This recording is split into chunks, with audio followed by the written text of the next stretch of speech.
जी नाज़रीन, हाज़िर आहियूं नेशनल ऑनलाइन न्यूज़ अलर्ट सां सीता रोड खां आसिफ अली जावरी जी रिपोर्ट ॾींदा हलूं था।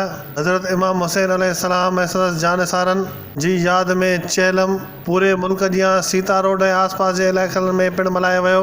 चेलम जे मौक़े ते सीता रोड ऐं आसपास जे मुख़्तलिफ़ ॻोठनि में करबला जे शहीदनि जो चालीहो अक़ीदत एहतराम सां मल्हायो वियो। जंहिं दौरान मुख़्तलिफ़ इमाम बारगाहुनि खां मरकज़ी मातमी जुलूस कढिया विया, जेके रिवायती रस्तनि खां थींदा मरकज़ी मातमी जुलूस में शामिल थी विया, जिते मजलिस अज़ा पढ़ी वई। हर तरफ़ लब्बैक या हुसैन जूं सदाऊं बुलंद थी वयूं।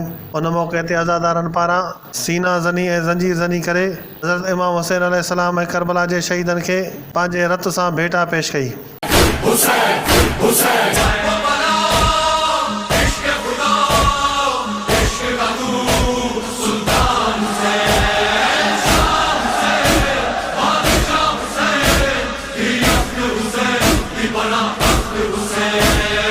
बस या हुसैन।